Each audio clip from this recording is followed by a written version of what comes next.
ನಮಸ್ಕಾರ ವೀಕ್ಷಕರೇ. ಹಾವೇರಿ ಜಿಲ್ಲೆ ರಾಣೆಬೆನ್ನೂರು ತಾಲೂಕಿನ ಉದಗಟ್ಟಿ ಗ್ರಾಮದ ತುಂಗಭದ್ರಾ ನದಿ ಪಾತ್ರದಲ್ಲಿ ಅಕ್ರಮ ಮರಳು ಗಣಿಗಾರಿಕೆ ಜೋರಾಗಿ ನಡೆಯುತ್ತಿರುವುದು ಇತ್ತೀಚೆಗೆ ಬೆಳಕಿಗೆ ಬಂದಿದೆ. ಎತ್ತಿನ ಗಾಡಿಗಳ ಮೂಲಕ ರಾತ್ರಿ ವೇಳೆ ಮರಳು ಸಾಗಣೆ ನಡೆಯುತ್ತಿದ್ದು, ಇದರಿಂದ ನದಿ ಪಾತ್ರ ಮತ್ತು ಪರಿಸರಕ್ಕೆ ಹಾನಿಯಾಗುತ್ತಿದೆ ಎಂಬ ಆತಂಕ ವ್ಯಕ್ತವಾಗುತ್ತಿದೆ. ಸ್ಥಳೀಯರು ಹೇಳುವ ಪ್ರಕಾರ ಈ ಅಕ್ರಮ ಚಟುವಟಿಕೆಗಳ ಬಗ್ಗೆ ಸಂಬಂಧಪಟ್ಟ ಅಧಿಕಾರಿಗಳಿಗೆ ಮಾಹಿತಿ ಇದ್ದರೂ ಯಾವುದೇ ಕ್ರಮ ಕೈಗೊಳ್ಳದಿರುವುದು ಹಲವು ಅನುಮಾನಗಳಿಗೆ ಕಾರಣವಾಗಿದೆ.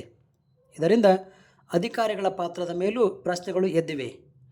ತಕ್ಷಣವೇ ಸಂಬಂಧಪಟ್ಟ ಅಧಿಕಾರಿಗಳು ಎಚ್ಚೆತ್ತುಕೊಂಡು ಈ ಅಕ್ರಮ ಮರಳು ಗಣಿಗಾರಿಕೆ ನಿಲ್ಲಿಸಿ ಪರಿಸರವನ್ನು ರಕ್ಷಿಸುವಂತೆ ಸಾರ್ವಜನಿಕರು ಆಗ್ರಹಿಸುತ್ತಿದ್ದಾರೆ.